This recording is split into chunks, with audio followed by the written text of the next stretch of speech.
and welcome to the Manchester United Agenda. I hope that everyone is doing well and you've had a great day. And I would also like to unconditionally withdraw my support from Blade from Love Island, who I now hate. Do you know what I'm saying, Amonde? Yes, we know what you're saying, but guess what? Either save that for the chat, private comments for you two to talk, or you talk about it afterwards. This is not the Love Island agenda, lads. Yeah, this is the Love Island Agenda, Amonde. Are you coupling up with me? Can I just add to that? Anyone? What great drama! I must say this. Oh my God! Did you hear what I said? Mr. B, it's a lesson. It's a life lesson. It's not a lesson. Nobody in here, guaranteed the people in here, nobody's interested in Love Island apart from you and bloody Darius. Okay. The lesson is don't interrupt. If Blade interrupts someone when they're trying to do something and trying to be cool about it, and it backfires in your face, you end up on the show in front of national TV like this, feeling shame while another man is kissing up your girl and getting better on with your girl after being a big-headed Blade MOFO. That's what he deserves, and that's what he got exactly. So I love Love Island. I can't watch it after the show to see what goes down and who picks who. No spoilers in chat, please, because I think it's the recap. Nobody watches it. It's the World Cup final. You're not going to get any spoilers because nobody in the chat watches it. Okay. Hello, Dora. How are you? We're just having an argument about Love Island. Of course you have. What are your thoughts on it? Well, I heard about it. It actually, I think one commercial television bought the rights to broadcast the UK Love Island here, and it's awful. I don't know how you. I hate reality TV. I hate reality TV. I can't stand it. I can't stand it. So I mean, there is. I think there is. How do you say it? There is people there are people who are actually watching it here. Maybe a fandom of some sorts, but I don't watch it. Good. Okay. Now we can stop talking about it and get on with the show, please. Cheers. Okay. Well, first of all, we're going to start off with how everyone is. Mr. B, you're a ray of sunshine as always. How's your day been? My day's been blessed, man. Best day of the week's tomorrow because it's my payday. But yeah, I'm good. I've had a nice relaxing day. I'm ready to talk some Man United football and nothing to do with bloody Love Island fans. And a Monday, how are you? Like, have you a friend visiting? Yeah, got my friend and his son here. He's going to DJ tomorrow for a festival in Wales, as I mentioned yesterday, up in your neck of the woods. Mm-hmm. But he's been with me all week. We've been going through records, talking about music, doing loads of stuff like that. And also, I just want to say, I forgot to say the other day, it was really funny. I've got someone who's a bit of a troll or getting on my nerves a bit, and indirect. I know it's them. And they're trying to make threats towards my life. Well, they're trying to make threats on me. And it got so bad. The other day, I got this unknown call. And I thought, oh, my God, what's this? Picked it up. And they said, we're coming to this. We're going to come and get you. You're finished. You're going to get rushed. It's over for you. That's the words I got. So I was like, okay, whatever. Bring it on. So if you're out there watching, I'm skeleton. I'm happy. If you want me, I'll give you the address. You can come find me. I'm here for it. Yeah, apart from getting threats, death threats, and things like that, I'm fine. It's right. It's a load of rubbish. Anyway. Call the police. No. 999. It's just silly. I think. I don't know if anyone's ever had that, but the intention is to make you scared or something. But I was just howling. Unbelievable. Anyway, apparently it was Andrew. Yeah, well, it probably was. Yeah, it was spoke like a girl. So yeah, maybe it was Andrew. Oh, Monday. Dora, you're normally the one that makes threats. How are you this evening? It was Dora. Oh, you did that person have an accent and spoken in Slavic language? Then it's probably me. Just kidding. I had a relaxing day as well, like Mr. B. Everyone is in Dubrovnik. I'm all alone. I'm enjoying my time here. And yeah, I've been chilling. relaxing, catching up with some TV shows and all that stuff. So yeah, I'm doing great. Tomorrow I'm probably going to go, or on Saturday, I guess, because I think one of my friends can't make it, but I'm going to hang out with my friends probably on Saturday. And yeah, I'm enjoying everything. But I was very keen. I'm very keen as Mr. B to talk about United a bit, because as much as I love Euros, I love Manchester United as well. And during this summertime, I miss club football in long honesty, and there is a lot of movement around the club. So yeah, I'm very keen to talk about it. All right. Well, let's have a look at the comments, and then we'll get. No, how has your day been? Yes, really good. I skipped off work early. I was back home at 5:30. I then watched Love Island, and I was completely devastated by Blade's actions. And Maybe I just shouldn't have asked you what you did.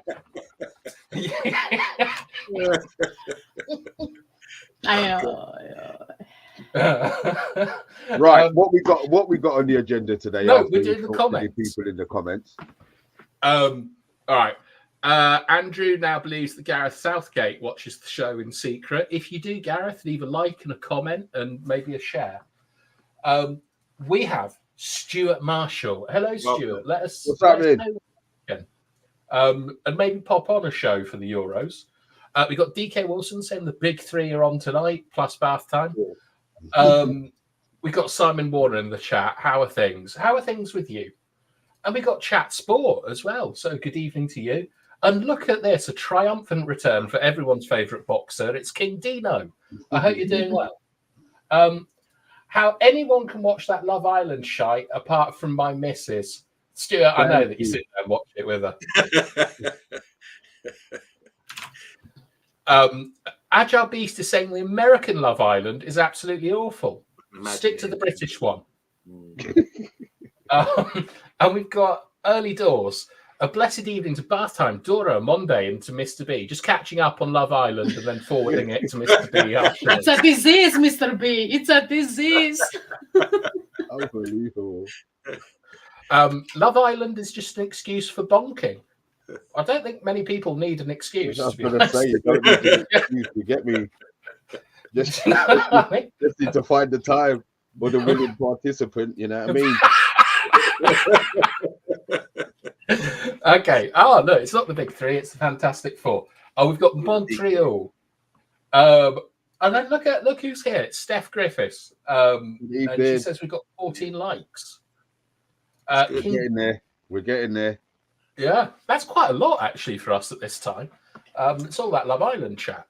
Now, King Dino is delighted that Ten Hag has a new contract, and hopefully they allow him to crush the player power. And Simon, regardless of how the Netherlands do in the Euros, I hope Ten Hag doesn't have his eyes on any of the players. Just the ones on the bench, my friend. Oh, my God. Have we done the Graham Huntley analysis? I've got a very big one on Ugarte, but nothing on Grant Hanley yet. And Stuart, you said, what's everyone's thoughts on De Ligt? We did a big thing on De Ligt last night, so I'll have him. Yeah, we like him. Someone we don't like is Bart. I'm just kidding, Bart. Bart's here. How are you? Prefer Fantasy Island to Love Island. What's Fantasy Island? Do you remember with Zach Powers from Dynasty? Yes, that's the short guy. Golden Gun, yeah, the Golden Gun. What's his name? Midget. You can't say that. Odd Job. No, Odd Job is not Odd Job. What's his name? The Golden Gun Man. He has it in gold in Golden Gun. Scaramanga. His little Christopher Lee. Christopher Lee's little sidekick. Yeah, Odd Job. Oh no, it wasn't Odd Job. Odd Job's the guy with the hat. It was. Odd Job's the guy with the hat and the Chinese man with the hat. Wasn't Odd Job in the Carry-Ons? Carry-Ons? Odd Job. Yeah, wasn't that the one with the Yeah, Odd Job. Somebody tell me. Was there an Odd Job in a Carry-On film? I think you're talking about the guy who used to used to go around and sleep with all the women in sort of carry-on style humor, you know? Nick Nack on Monday. Nick Nack, that's the one. Yeah. Nick Nack wasn't. Yeah, Nick Nack's from Golden Gun. Oh, I've confused the Golden Gun with Goldfinger. Right, that's what I'm talking. You're talking about Scaramanga. That's Goldfinger. No, that's Golden Gun. Oh, Scaramanga, is it in Scaramanga James Bond? Scaramanga is Christopher Lee with the island in the Thailand. Please, you hear, Dora. Sorry, Dora. Sorry, Dora. I have no idea what you're talking about. Midgets, Christopher Lee. Who are you talking about? That's the one. Thank you, early doors. Bobber Job. Why have I got Carry On with Bobber Job in my head? Who's Bobber Job now? He was Tattoo in Fantasy Island. I don't know. I know Tattoo was a Russian girl band. Scaramanga had 3 nipples. Did he? Yeah, he did actually. Steph's confirmed it. All right, enough of this. Sorry. We're not allowed to enjoy ourselves. We have to talk about Manchester United and mid-level management stuff. Sorry. What do you want to start with, Mr. B? Ten Hag's contract is what I want to start, and I just want to get your thoughts on that. You guys in the chat. Obviously, it broke. I don't know, was it this morning or yesterday? I don't know, hours wise. That he had signed a new contract, and then it broke again that it wasn't actually a new contract. It was an extension to the contract that he already had. So we've taken up the year. We've taken up the year already. So he's basically got 2 years left. And I've heard a lot of people saying, "Oh, they're doing it because they want to sack him, and you know they're setting it up to keep it cheap." But I just think contracts take time to sort out. There's bits in it that he wants to keep, and there's obviously bits in it that Ineos don't want him to keep. And maybe that part of it, that negotiation bit's going to take time. Now, if they have it for him having only a year, then I think he has no power in the dressing room if they think he's leaving after a year. So that was my take on it. I just wanted to know if you guys thought it was something different. You thought there was some skullduggery going on. All right. Well, I'll jump in first. I think it's a great announcement. I think it's good things are coming out early. I think things are good that things are coming out early with the information. We're hearing about Dan Ashworth this week. Now we're hearing about the contract being signed. It's settled. That's done. It's dusted. We can move on with the preseason training, guy coaching, and have a full preseason and get a good start to the season with Ten Hag in charge. All the people who wanted him out last season, hopefully they get behind him now and say, right, he's here for the next 2 years. Let's get behind it. And I saw a chart today. It's all over the internet with the setup, the 6 heads. Like we've got 4 heads here with us on the screen, but it's the 6 heads who are in control of the club right now, with Ten Hag down as the manager. You got coach. Yeah, you're right, head coach, and all the other dudes who have been employed, including Dan Ashworth, the CEO, Borrega. So it's good to see we finally got these guys around the table, and you can imagine them sitting around the table discussing things, you know, and making key decisions about the football club. And yeah, I'm glad that we've got the guys in place, and now we can move forward to getting our signings in, which we will be over the next couple of weeks. So it's a really exciting time, and I'm really happy for Ten Hag. He's proven a lot of people wrong, and he's got what he deserves. Is Dora allowed to go now?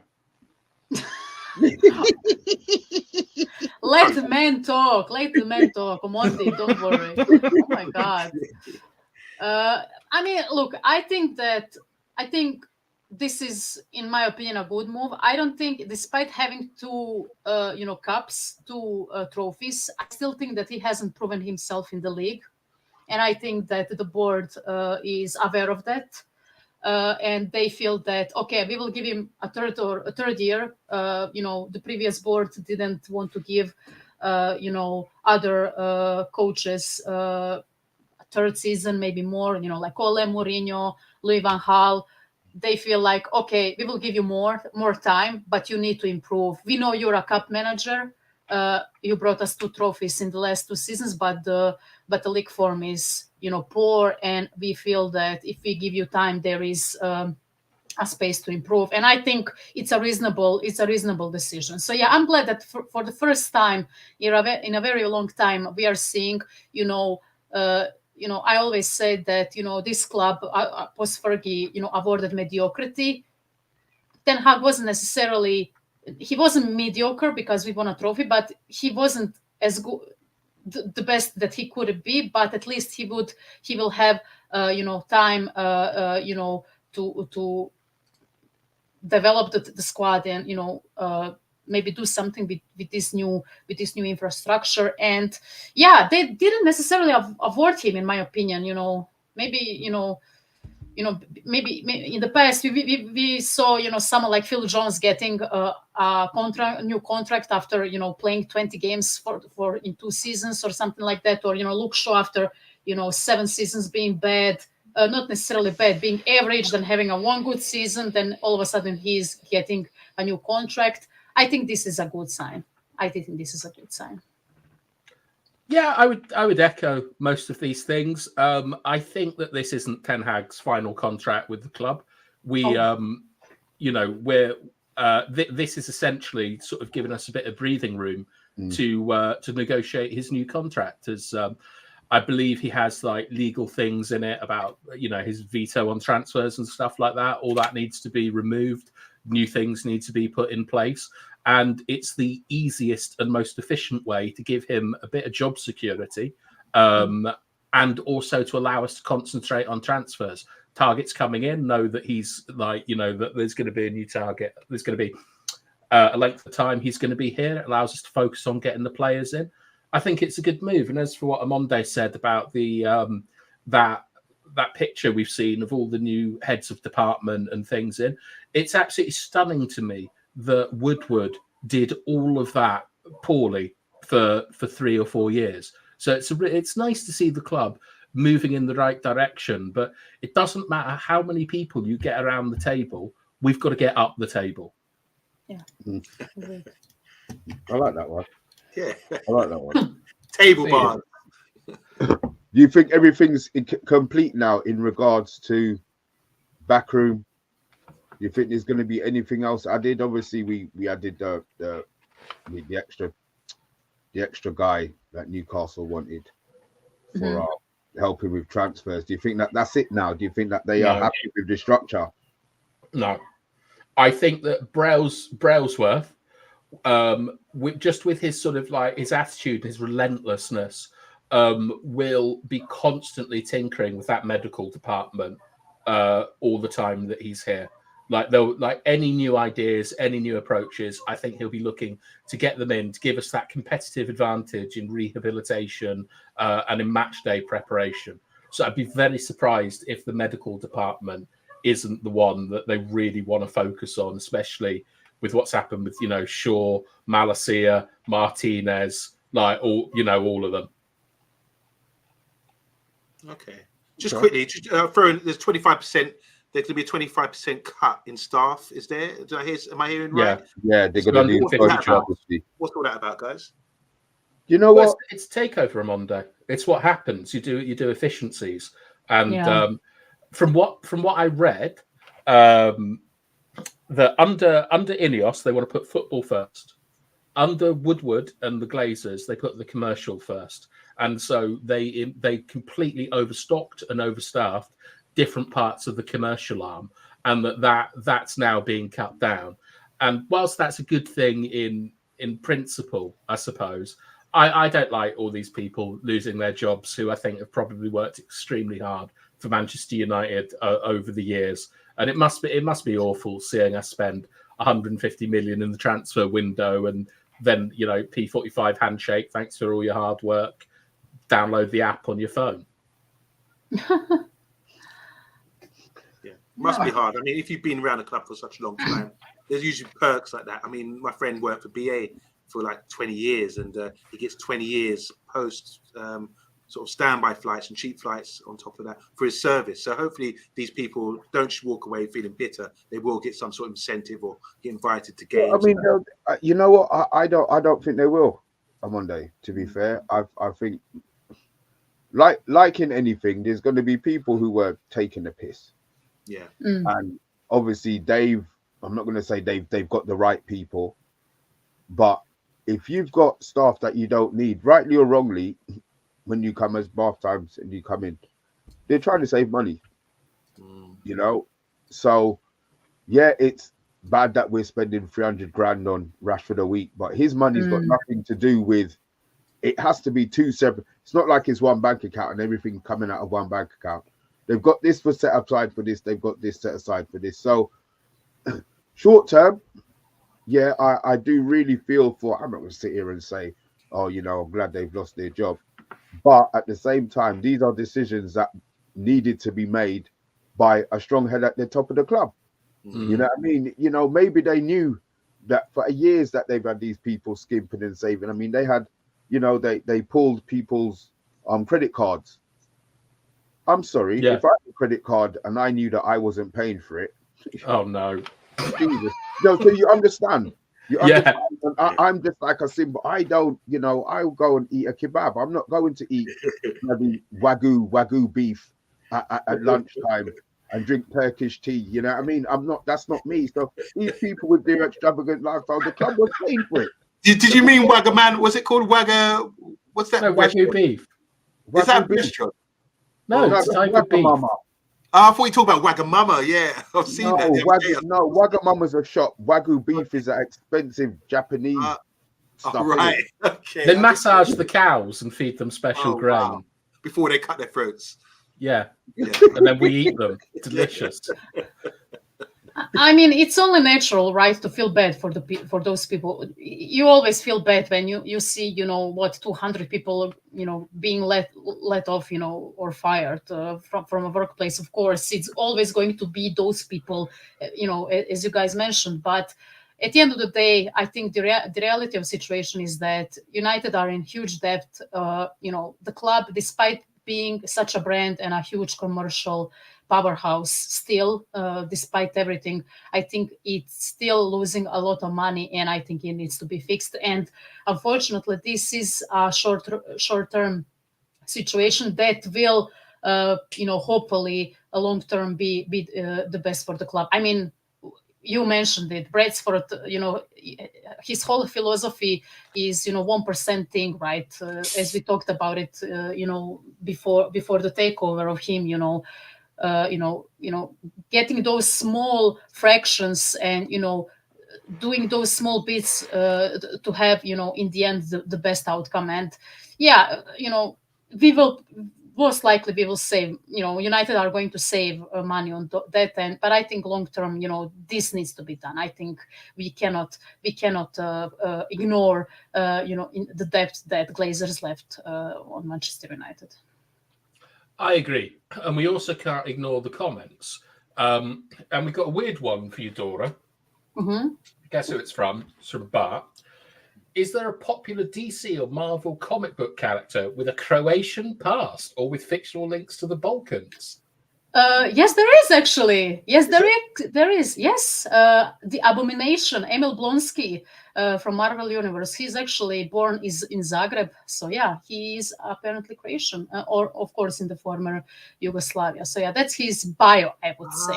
I think Blade has some. Don't talk to me about Blade. Don't talk to me about Blade. Marvel character. You guys are so funny. Oh, okay. Yeah, I think good one. I think he has some connections because he is apparently like he's not a vampire, but he is half, which is similar to a folklore, a creature. A Dampier or something. Exactly. It's like in Balkan folklore, that creature, and he's like Dampier or something. So yeah, fun fact. But there's no way that was some random question. There's no way that was some. Bart is some geek. You know what I mean? All the questions to ask. We're sitting here thinking there ain't no Croatian superheroes. And then you've come out and said that. I mean, to be fair, Abomination is a villain in Marvel Universe. So yeah. Okay. Good to know. We've also got 23 likes for this cracking content. And we've got Tyrone in the house. Good evening to you, sir. Right. DK Wilson says that he hopes one day behind the scenes of Ten Hag's first two seasons are known. I bet we'll find the behind the scenes. Sorry, excuse me. I bet we'll find behind the scenes was worse than we could have believed with all the shenanigans going on. Agile is saying that Woodward is a walking guidebook on how not to run a football club. snatching Dan Ashworth for less than 3 million was pure genius. Not in this life. 3. They were desperate, man. If you hang around long enough, they'll be desperate. So yeah, here's what it is, isn't it? Small club. Yeah. I like the people that Ineos have recruited in the football operations, but surely that's enough. Coaching and medical departments should definitely improve, though. Yeah. And some good news saying that from what I've read on the BBC website, Simon Warner, our correspondent, reports Bruno is set to stay despite an offer from another club. Good. Thank God. And Steph is saying drug testing incoming, allegedly. Is Malacia still alive? Well, he's going to be tested for drugs, hopefully. Yeah. It's a great comment. Dan Ashworth for 3 million. Yuck. But they could have got Paul Mitchell for nothing. Yeah, you talked about it. You like Mitchell. Not necessarily. You don't like Ashford, right? Yeah. You hate him because of... Yeah. I remember the story right now. Yeah. He was the edge of my world. Yeah. That's a good call about the medical department. Thank you, Something. It's also very nice to see you. I haven't seen you for a while, so I hope you're all right. DK Wilson, the medical department was just woeful. Joel Glazer wouldn't even allow to bring in a trainer. Sounds a bit odd. Serious question. Would the Glazers really giving up football decisions to Ineos if they didn't have an intention to agree to a full sale down the line? Dora? Probably not. Maybe because of the pressure from the fans and from the public, because even Gary Neville and the others started, talking on national television about, how bad they're running the club, blah, blah, blah. But I think this, them getting that 25% was a big factor on why they let go of the footballing operations. But I will just ask this while we are still on the, the whole infrastructure and coaching thing. Since we hired 2 more coaches or 3 more coaches or whatever, do you think that McLaren and someone like McLaren and Van de Gaag are going to leave the club? Well, Van de Gaag is definitely leaving the club along with Benny McCartney. McLaren is staying. McLaren is staying. Paul's brother, yeah? Let it be, Bartha. Wings, in it. It's where we have a lot of our problems in the attack. Good. I think Steve McLaren might stay as a sort of figurehead. Yeah, because he's got the English game and he's got the Dutch game. Like, he's won a league in Holland. You'd see he understands the culture. He lives near Beresford. He's a sort of link to the past with Fergie and so on. I think that he doesn't have a long-term future at United, but I can see 18 months to 2 years, like McLaren being there. If we don't fix the stadium and all the leaks, maybe he can be the man with the brolly again, just stand and protect fans. How was that reported in Croatia, Dora? It was against Croatia, wasn't it? The man with the brolly. Yeah. What? Brolly with the brolly. They might not have called it. Do you not know about Steve McLaren and the umbrella? No, I don't Steve know. Steve McLaren was managing England against Croatia. You beat us 3-2 at Wembley a few years ago for a qualifier. You went through. I think it was I can't remember the year. Was it 2007 errors from Rob Green? Yes, 2007. 2007. I remember that game. Okay. Yeah. So he got pelters. Obviously, the media went crazy for losing to poor Croatia, who ended up being like one of the best teams in world football. But he got pelters for it because all he was doing just standing on the sidelines in the technical area with a brolly because it was raining. So they expected him maybe to be brave and stand out there and get himself drenched and shout things out. But he's just standing there with a brolly watching the game. And he got pelters for that. They said Wally with a brolly. I have no idea. I need to think about it because, if we translate it, word for word, it would sound in Croatian. I mean, it wouldn't sound anything in Croatian, but we have our own slang, I would say. So I need to think about it. But yeah, volley with the probably too busy celebrating anyway. That was a good win. Oh yeah, my God, I remember that. He was on the back page of every paper being ridiculed for losing to Croatia holding an umbrella. And it's how people mainly know him, I think, in the UK now. All right, King Dino says it's always terrible for people to lose their jobs, and I feel bad for them. But at the same time, I want the club to be more efficient, which kind of echoes what you were saying, Mr. B. The sad situation, but short-term pain, long-term gain. And Emma, I think, is saying the same sort of thing. United is still a business at the end of the day. It happens all the time at businesses. And apparently we've made a signing, Cameron Mpofu from Reading today. And guess who's also from Reading, Amonde? I was going to say the guy from Love Island. Yeah, Blade from Reading. No, it's not Blade. It's the other guy. It's the no, Blade's from Reading. No, it's the chubby black guy from. Oh my god! I need to Google this guy. I need to Google this. Who, Blade?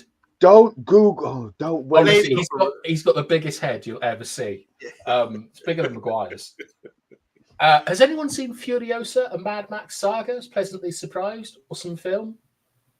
I heard it was an awesome film, but it bombed on box office. Apparently, I don't know why. I didn't think it was that good, to be honest. I really liked the first one. All right, I quite like this comment. England 2, Croatia 3, one of the stupidest performances by a player I've ever seen, by Steven Gerrard. Absolutely zero football IQ. I couldn't agree. I couldn't agree more. He was an idiot on the football pitch. And does this mean anything to you, Dora? Yeah, the fictional creatures of Balkan folklore. Alkonost, Aždaja, Baba Yaga, Babaj, Babaroga, Balačko, Bauk, Beda. Yeah. Lots of bees. Yes, a lot of bees. What are they? Explain a bit more. Maybe we talk backstage. I'll ask you backstage. I'm very interested in it. Anyway, go. Please, backstage. Move on. I've got I know Baba Yaga. That's Keanu Reeves.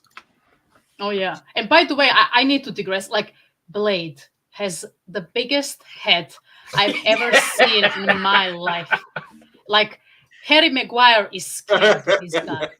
Jesus Christ. And it's like a cube. It's like a cube. Oh my, cube head. Not a fan, Dora. I hate him as well. Yeah, I hate him. All right, Mr. B, I know you're loving this show. Is there anything else you want to talk about? No, I just don't get it. I don't get the Love Island. I don't get it. But look, we're not talking about Love Island anyway. We're going to talk about Rashford. We have our own reality show. Yeah. There you go. It's wrong side. Yeah, there you go. Rashford. What's going on with Rashford? Well, there's been rumors that there's been a feud with Ten Hag. And maybe, just maybe, he's available for a transfer. Now, I was hearing 80 million, which I thought was, okay, nobody's going to pay it. And then I heard 60 million, that they might let him go for 60 million. Now, Chelsea are buying, or Aston Villa are buying Chelsea under 19s for 30 million. How can Rashford in any walk of life be going for 60 million? I just want to know from you guys, price wise, what would you take for him? And do you think he's going to go? I think for an English player, especially if he wants to stay in England, and for example, someone like Chelsea comes, look, first of all, I wouldn't, there is no way in hell I would, sell him to the rivals. But realistically, if you look, he's English, he's, he's 26, he's still fairly young. He's on huge wages, but there is that English tax, right? He's homegrown, right? So I think if, there is a possibility in universe that, United wants to sell to someone, Marcus Rashford in England, to the English club, I think we need to rinse that club because, first of all, as I mentioned, right, you have homegrown thing, he's still a good player, I would say. You could argue that he is in a slump.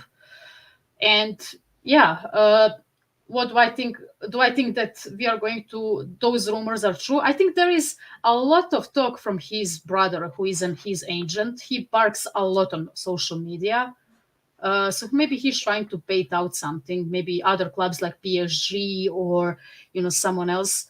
I honestly don't know. I don't think that, it's realistic that we are going to sell him this summer. But if it happens, I think he needs to be expensive because at the end of the day, he's still, a United I would say he's the face of Manchester United in the last few years, and I think it would be ludicrous to sell him for a change. I would say for pennies. 30 mil, 60 mil. I think that's just too low for Marcus Rashford, especially in this market. But yeah, it will be interesting. I think there is a lot of talk. I think that his brother, talking around social media didn't help. It didn't help at all. Yeah, just to add to that, so I'm reading an article here. Remember, Mikel Silvestri, he's obviously played for us, but he also has played for Arsenal as well. So he's saying that he's advising that we should keep Marcus Rashford, even though he's been linked with move elsewhere. He managed only 8 goals last season and 5 assists in 38 games.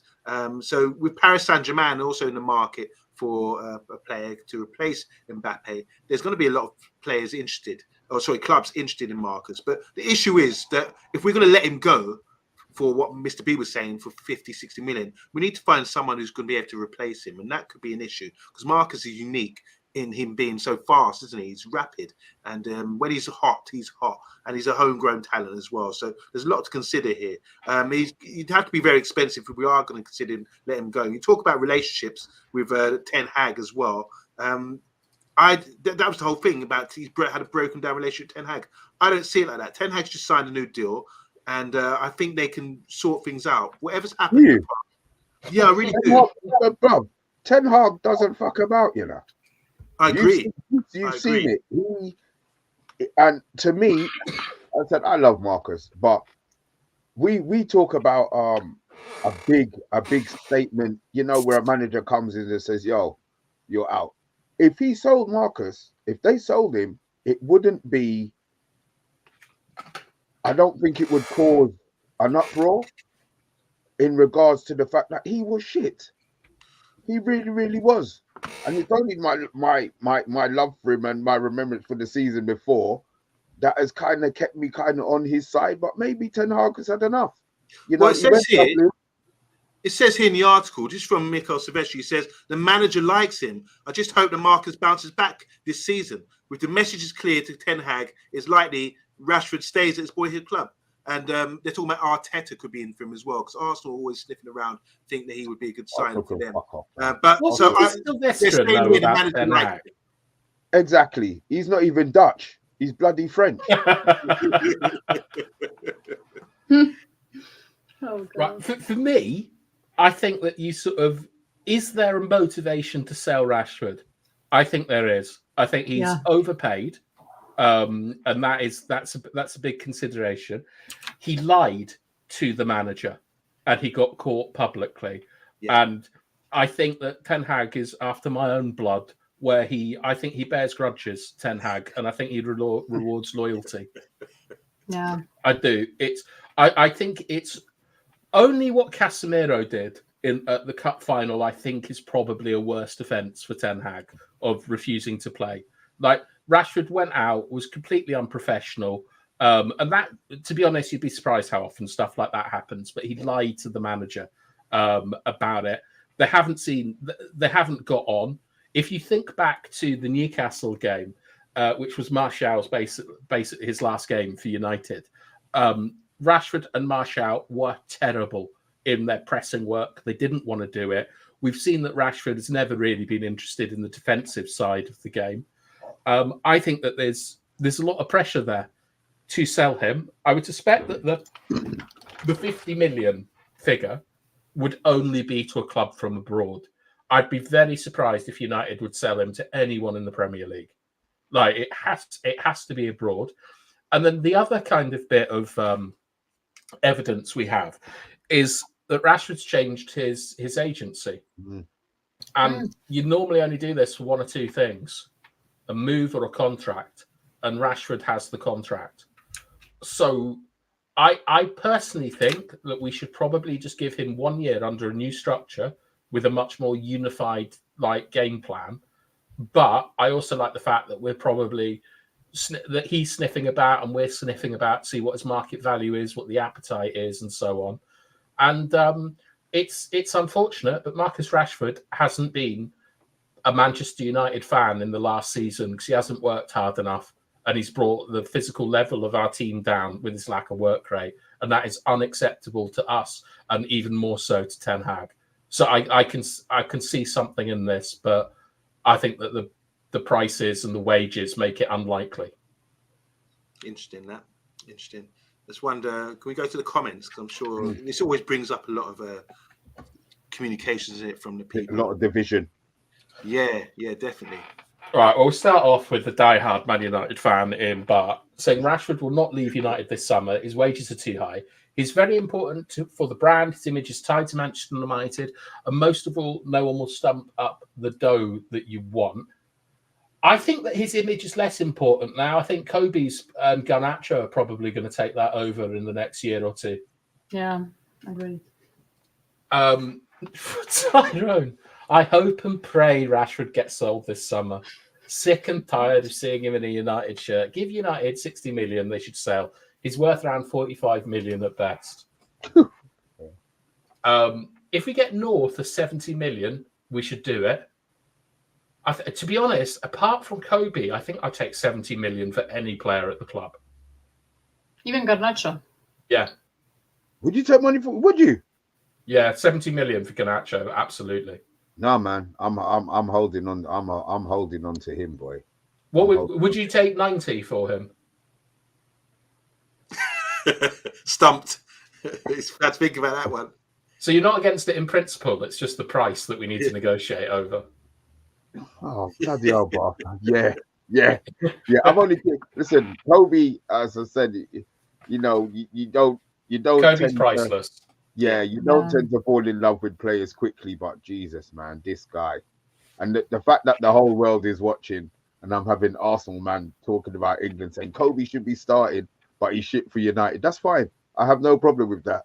You've got your United head on, but yeah, he could really be something special, man. He really could. Kobe's got to finish his career at Manchester United for me. He's got to be another Neville or like Scholes or something. Really? Okay. Like, I just think he's fantastic, Kobe. And do you know his brother was on Love Island, Mr. B? Yeah. That's true. And his brother looked like Rashford. I used to say that Marcus Rashford in disguise. But anyway, let's move on because you're going to upset Tyrone. All right, so sorry, Simon, I nearly missed your comment. If Rashford does go, there has to be a foreign club going for him, surely. I think PSG seems destined for him at some point in his career. With his wages, 25 million. Well, I don't know about that. 50 million up front?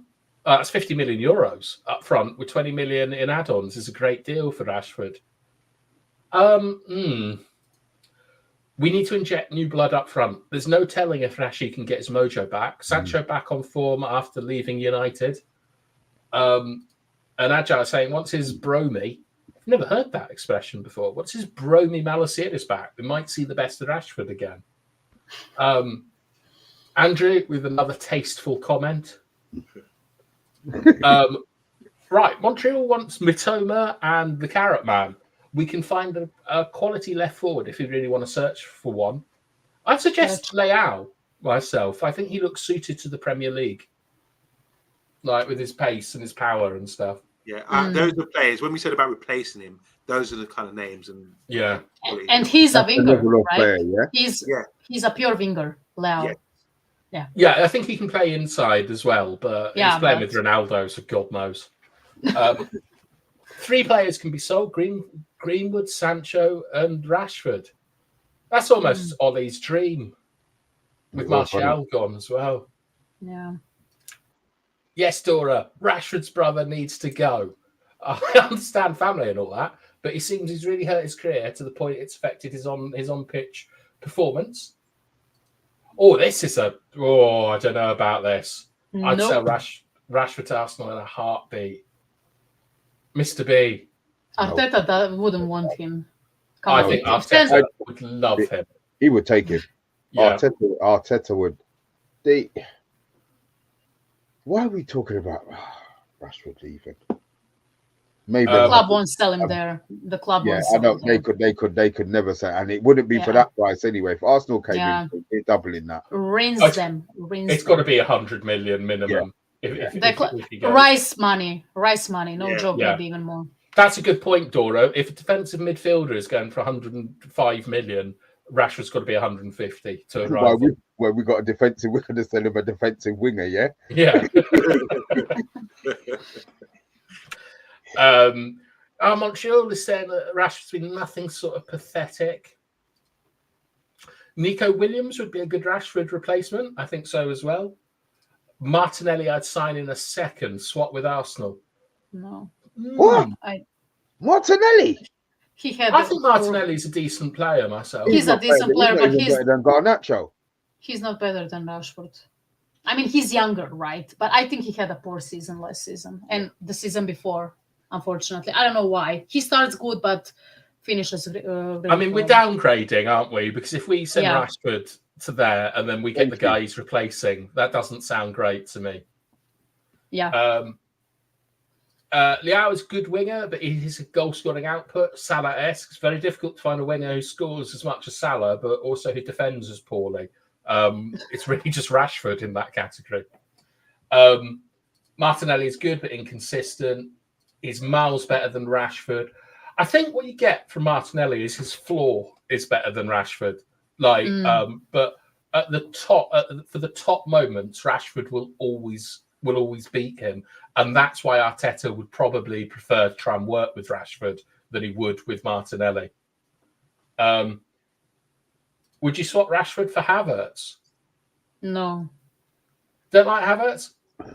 I don't think... I like him, but he's a great system player. In Germany, he has a system. With Arsenal, he found his place there. But... I think we need to build around him. He's playing like a second striker, Right, false let's nine. Change it. Would you swap Rasmus for Havertz? Yes. Currently, yes, because Højlund is poor. Yeah. What is this Højlund hate? He scored 16 goals in his first season for us. What is? It's not is it hate. Because he stank at the Euros. Is this where all of this? He stunk the team out all season. You saw the stats we put up the other night. Can't score a goal in the penalty box. Yeah.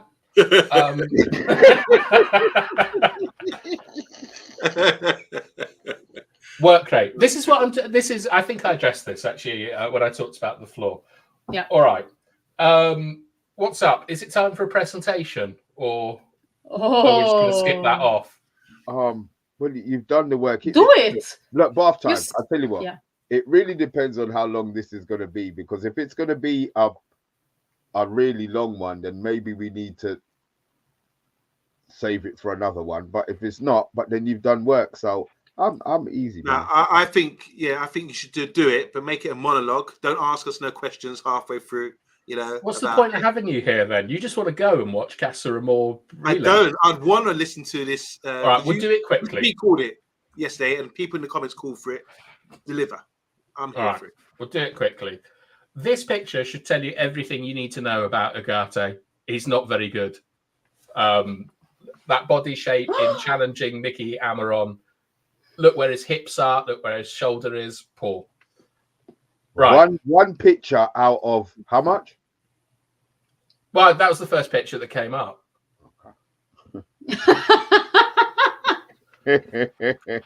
All right. This is what you get from him. He's a high volume passer. Okay. So he's 91% passing accuracy. He doesn't break lines. He's average at carrying the ball. He tackles a lot and he intercepts a lot. And this is for PSG, and this statistic is adjusted for levels of possession. So it should carry over to United. But what you're looking at essentially is a destroyer. All right. I looked at him solely in the Champions League. I'm not dealing with French stuff.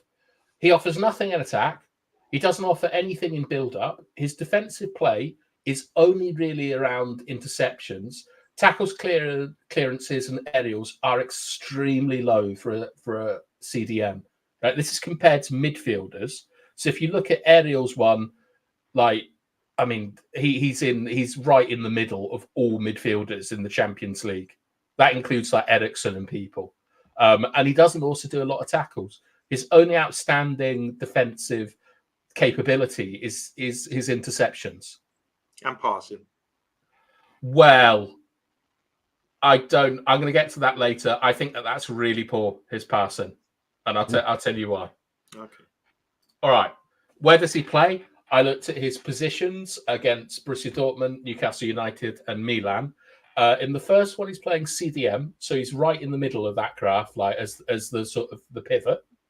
In the second one, he played the right-sided CDM, so it's essentially the same, but he's got more people around him.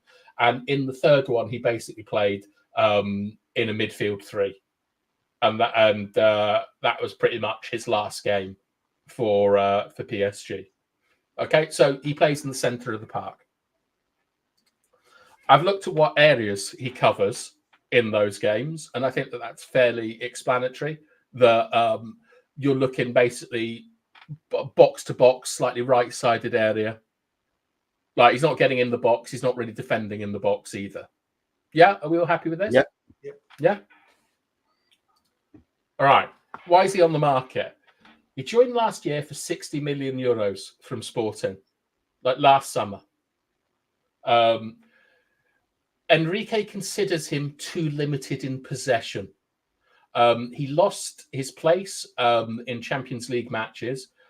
He's been informed that he's not part of the team, and it's essentially because he can't play in a possession-based system. And after the 4-1 defeat, can't play in a possession-based system. Can't play in a possession-based system. So I'll explain why I think he can't later. And also, can someone do the comments for me? Because I'm just whizzing through this, and I'm pretty sure Andrew will be going nuts about something. All right. So I've looked at his passing in the Champions League. There's very few progressive passes. He can't get the ball, but he can get the ball into the final third consistently. So if you look at the bottom, passes into the final third, he's pretty good at that. But his long passing is really poor, less than 70% completion rate, and the volume of his short passes isn't great. And he likes medium passes. So what we can take from this are some quite good things, where he's more likely to distribute the ball either to the left back or the right back, like widen the pitch. So I'm pretty happy with that. But he can't break the lines. And if you have a very, very high success passing rate and you can't break the lines, you, my friend, become a pressing trigger, because you know that ball is just going sideways or backwards. So when a player like that is on the ball, who doesn't have the ability to break through the lines, you get on them and you get tighter to the men around them. And that is a big concern in the Premier League, where the presses are out of control. One thing I also like about him is he's a good switcher of the ball.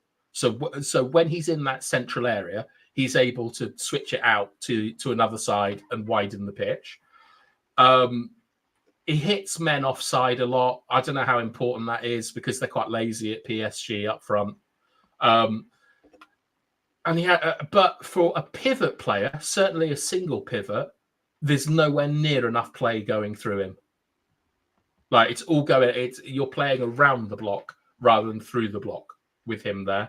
And I don't like players that don't take free kicks, because free kick takers are normally the best strikers of the ball on your football team. And for a midfielder not to take any kind of free kick worries me. It means the technique's not particularly good. Should I do some comments? Yeah. No, I've starred them. Yeah, I've starred them. All right. Okay. United have needed a ball winner for a long time, but his lack of aerial presence is concerning. Just wait, Tyrone, until you see what his aerials are. To be fair, Casemiro's dominant in the air. Completely agree. It was his best quality. Let me just move you up here, Dora. I don't like United being linked with shit players. Me neither. Let's avoid Ugarte. I couldn't agree more. Someone tell Darius the truth, please. Has Ugarte got English ancestry? I don't know. Frankie de Jong transfer coming. Basically, McTominay is better and must not be sold to Fulham. I can show you his stats in comparison with McTominay if you want, but No. I've picked a different player. Oh, God. Yeah. Okay. Right. I've now looked at what he does in possession. He's involved in first and second phases only. All right. So when you get the ball towards the final third, he doesn't do a thing. Like no passes, nothing. And this is where I get really worried. He's an exceptionally poor dribbler. Like he's dispossessed a lot. So the third and fourth from bottom, like basically green is good, red is bad. You can see that with the dispossessions and miscontrols, that is appalling for a midfielder. That is really, really bad. And also, one thing that he carries the ball a lot and he carries it a good distance, but nowhere near progressive enough. And this to me suggests he's running down blind alleys. Like, I am seriously concerned about what Premier League teams are going to do if they get it, if he is on the ball. All right. So, yeah. I'll let you finish your. That's all right. Just make notes, Mr. B. Right. What I like about him is he draws a lot of fouls. That's incredibly important for relieving pressure. He is elite at interceptions, like top 90 percentile for it. So that's excellent. But he is an appalling tackler of the football. Absolutely appalling. Like and the most concerning thing is he loses 2 out of 3 headers. Like 33% of aerials won. He cannot play CDM in the Premier League with these figures. But he is very good at recovering the ball. And if you think back to the past, there is a player that he is sounding more and more like, that Solo in particular enjoyed as a footballer. Okay. So he doesn't actually make a huge amount of tackles. It's very average, but he has an appallingly low percentage of tackles won. Appalling. Right. He also challenges dribblers non-stop, the most by far of anyone in the Champions League, and he loses about 90% of those. Oh my God. And he doesn't block shots. I genuinely, I think if we sign Ugarte, I'm going to learn something about football, because I can't see what on earth this guy is doing in elite football. I cannot wait to see if you're right or I hope I'm wrong. No, well, look, the thing is, I think I'm still convinced they're looking for players to play specific roles. Obviously, the stats that you've come up with don't paint him in a good light, half time, to be honest. But we can't go into a season with Casemiro. He may as well have not been there. I mean, you called him a pudding earlier, and I laughed. I really did laugh, but yeah, he really did become. He was, isn't it? Yeah, he really, really was. This guy is very similar to Casemiro in a lot of stuff that he does, which we'll get to after this. But this green area I've highlighted here, this is first phase play. So this is where your goalkeeper is involved. It's a different one. He can play here. Like Ugarte's all right here because he's got lots of options on the ball. He can pass it from side to side. That's fine.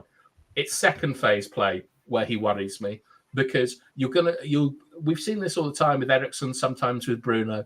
Ten Hag likes to drop a midfielder in to make the 3-1 little structure. Ugarte cannot play that right-sided role. He's not progressive enough. His control's not good enough. He's not a good enough carrier of the football. He can't play there. So if he plays, we have to drop Kobe into that role there. And so this is about how he would play with Kobe. I think this is more a case of Kobe covering his deficiencies rather than him allowing Kobe to get a bit further up the pitch and do what he does there. And now I've got my conclusions. I'm sorry, Tyrone, I'm just going to remove your comment, and we'll get back to it. So this is what I've seen from all the stats and stuff. And I have also watched him. I've watched compilations of all his touches in the Copa America. His lack of variability terrifies me. He makes us weaker at defending set pieces, transitions, first and second balls. Because if you have a guy that can't head the ball in your midfield and it gets pumped into the midfield, if you lose that initial header, the ball is past your midfield and you are in trouble, right? It's not spoken about enough, but you have to win headers. His emergency defending, I think, is poor because what he does is the same thing that Casemiro does. He can't close down, slow down, and show down. He just goes and runs at wingers. So he might be able to dispossess them in wide areas where they're running out of the pitch, but he consistently takes himself out of the game. And this is what Casemiro did on transitions. He would slide in, commit himself, and we're now 2 against 4 or something like that. So that worries me. Passing without progressiveness means that you're a pressing trigger. It's just so easy to get. If you know someone isn't passing the ball in front, behind you, you can get on them and you can get on the people around them. Well, the fact that his passing numbers are high, you're saying he's still going to he's inviting the press and then the ball gets popped off. That's true. That is true. But what I agree with that in terms of baiting a press. However, the fact that he is being booted out of the team for possession reasons makes me think that is a generous. Who was he replaced with? Sorry? Who was he replaced with? Zaire, someone or other, a 19-year-old, extremely talented defensive midfielder. Oh yeah, he's in the French squad on the bench. Yeah. So he's a French player who plays for PSG. He's the French Kobe. Okay. Right. I don't think he can play in a double pivot either because he doesn't block the ball and he doesn't head it. And when you play in a double pivot, you have to if you're the weak side pivot, you have to stop cutbacks and you have to stop shots on the edge of the box. And if you're the strong side, you've got to go and play as the auxiliary centre back. I don't think he can do those things because he loses 2 out of 3 headers and he doesn't block shots. His passing, goal scoring, and heading isn't anywhere near the level to play a box-to-box role. And I'm going to be honest, I don't understand why he's playing at a high level because all he is a glorified Fred. He's good at recovering the ball and just loses every single duel. And to put this into context, I looked at his stats against Conor Gallagher's. Conor Gallagher is in red, Ugarte is in blue. Conor Gallagher is far better than Ugarte. They are the same player with an engine, the ability to tackle, the ability to pass. Yeah. I just want to ask you this. So put yourself in Ten Hag's shoes. If those rumors are true, right? If he really wants someone like Ugarte, why do you think he would sign him? Even if he takes in, they are obviously looking at these stats, at these parameters when they're scouting these guys, right? Yeah. Why do you think Ten Hag wants him? When you look at it. I have absolutely no idea, Dora. I don't know why we're being linked to João Neves as a central defensive midfielder when he can't head the ball. The little guy. Yeah, the little guy as well. Yeah. The two things you've been talking about is lack of headering. Yeah. I'm not going to say that. Yeah, this sounds like they don't want a player who can header, but it seems that's not the priority in that specific position for them on the pitch. Yes, it is. It's Busquets, Rodri, Rice, all 6'3" plus. I was going to say, yeah, they're massive. Yeah, all incredible in the air. He played against Newcastle United and they lost 4-1 in the middle of the pitch. He got absolutely bullied by Joel Linton and so on.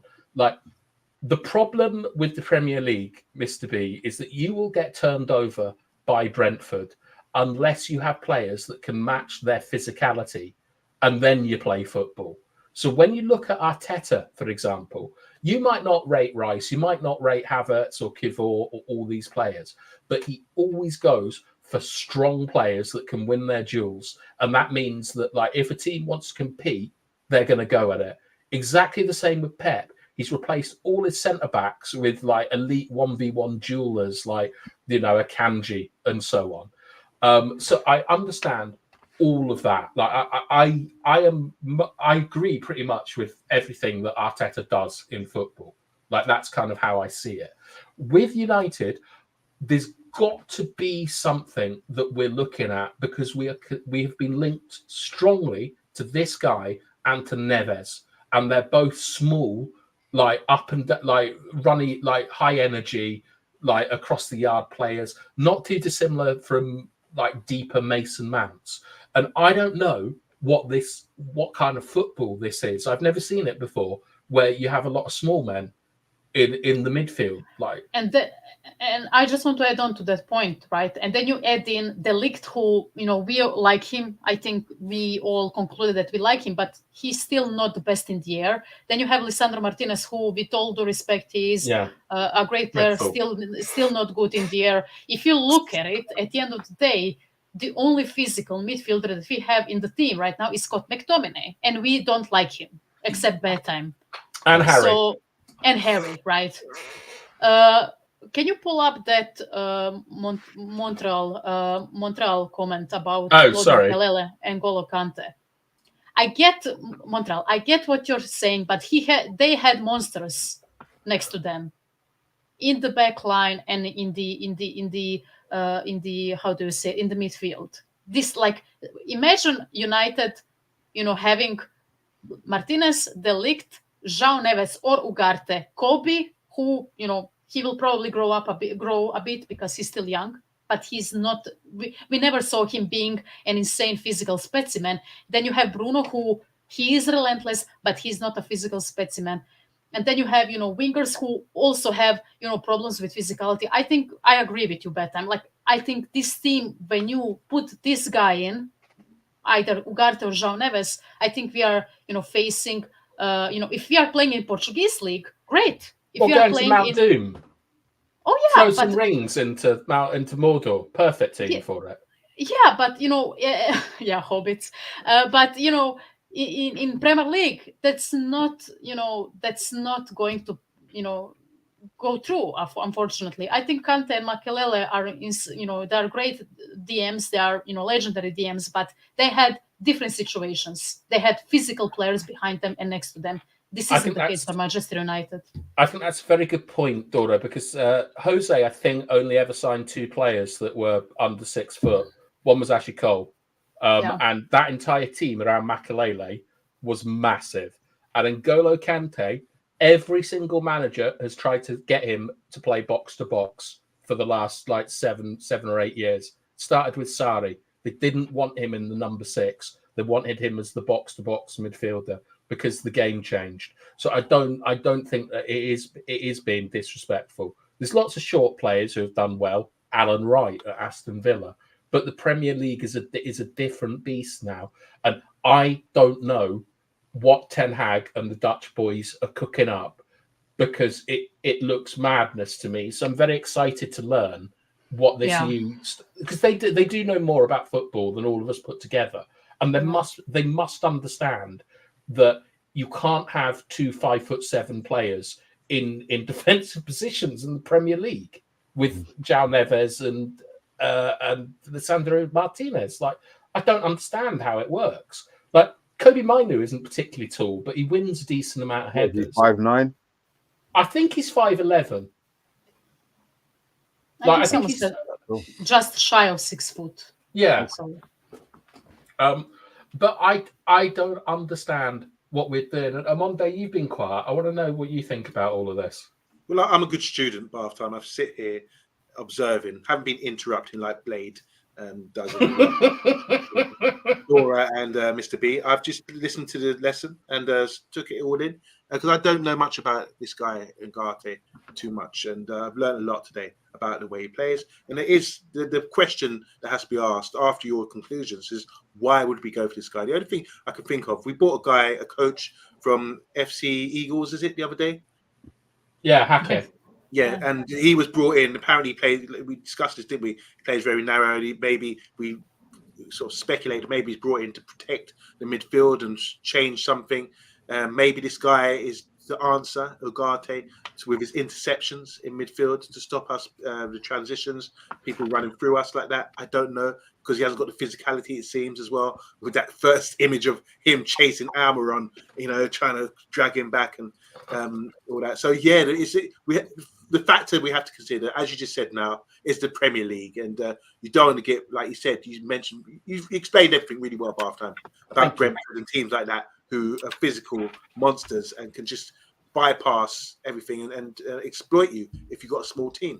I know people say, well, Pep's got a small team, but it's not necessarily the case anymore, is it? He's had to change it, where he could play that in Spain and a little bit in Germany, but like you said, he's got all these big defenders now. You've covered everything. That's why I've kept quiet, because I was taking it in and really observing what you're saying, and I think you've made some really good points. I would not be really interested in this guy Ugarte, based on what you said, what you showed me today. I will, hopefully, if he gets a game against France, not against France, again in the Copa America, hopefully I'll go and check that out and have a look at him as well and see, because sometimes you can't always base it on data. Yeah. You might do something on the pitch as well. So hopefully, guys, you can come back to us in the next couple of weeks with the Copa America and see what he's got. But for me, it's a no-no, and I want to see him play a bit more now before I make a decision. Are they through? Uruguay? Europe, they're through to the next round, right? Yeah, I think so. But they've also got that clown managing them, the South African Ragnek in Bielsa. So it's very difficult to judge a Bielsa team against another team. Yeah, squatting madman. He always squats, right? He's always in squat position. He's like, strong knees. Yeah, does yoga, Mr. V. All right, should we do some comments and then we can all go and watch Casa Amor? Go and eat. Mm-hmm. Yeah.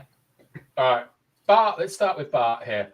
Actually, I'll start with Ndidi. I think that's quite a good comparison. Ndidi, Paulinho don't offer you a lot on the ball. They offer you physicality. I don't think Ugarte does offer you the physicality.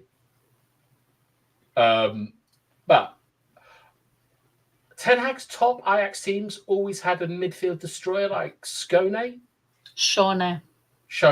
They had that guy at West Ham, didn't they? Edison Alvarez or something? Yeah. Mm-hmm. Yep. Apparently, they were scatting around him before he got injured as well, didn't they? He was a player under Ten. Yeah, he is very good, and he was Ten Hag's player. See, there's a I think it's a system. I think it's a system thing that they're going for. Maybe we don't understand what the specifics of his role may be by half time, because he does look very limited in certain areas. When you put it like that, and it's obvious, it's going to be obvious. If you can't header, you can't header. So it's not like it's bullshit that you're talking or you've made up the stats. I'm just wondering if it's a specific. I don't know. I don't know how they would work it out. I suppose, Mr. B, type of player that they're looking for. The common thing between him and Mount is that they make a lot of recoveries. And maybe we do miss that a little bit from Fred, the ability to sort of pressure up front and then get back. But Fred, he lost too many duels, to be a Man United player. And I can't see Ugarte or Mount I mean, Fred was 5'7", so it probably didn't help. How tall's Ugarte? 5'11". Bigger. Okay.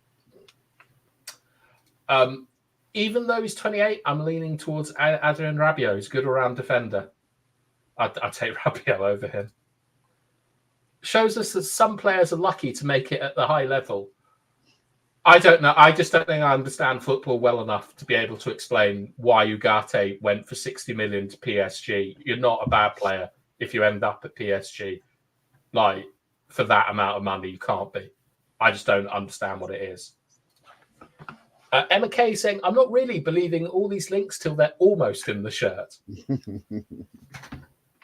I'm hoping Kobe grows 6'1", 6'2" by the time he's done growing around 21. I don't know. I wouldn't like Kobe to get to sort of McTominay sort of heights or something like that, because I think it would lose a lot of his agility and balance that makes him such a beautiful player to watch. You say that Cole Palmer's 6'2", and he's still got the finesse. Yeah, maybe, but he beats men differently. Like it's Kobe, I think, will operate better in central areas than Cole Palmer will in terms of sort of dribbling around people, because he can sort of change direction quicker. Like, but I don't know. Darius is a mentalist. What's mental tonight? You're right. Salmon Baker. Sorry? A TV show reference, that it doesn't matter. A salmon baker. Simon Baker is an actor who is portraying the mentalist from the TV show. Right. Okay. Yeah. All right. Well, I think that we're going to. Mr. Beast Chinese has arrived. Hopefully, it's a meal and not a person. If I wanted the public to know that bath time, I'm going to put it in the live chat. All right. Well, we're gonna call it here. I think that I'm back tomorrow to talk about. Is it France-Portugal tomorrow? Ooh, there's 2 games: France, Portugal, and Spain, Germany, bruv. Wow. Oh my God. Wow. Are you around tomorrow, Dora? I will try to be. If you need I me to think be I will around be half here. time, I'll be around. So if Dora's unavailable, then I'll be here. I'll be here, definitely. I'll watch one or on the other game at least. But yeah, I'll be here. Are they both on tomorrow? Yeah, the games, quarterfinals tomorrow. 5 and 8. Wow, that's gonna be brilliant. All right, I'm looking forward to that. Oh, that's big up on the Ugarte thing. Good stuff, really good stuff with this analysis. I like how you do this. It gives us a good idea, a better opinion on the players as well. So big up for that, man. All right. Well, with no further ado, it's good night from me. Good night from me. Laku noć.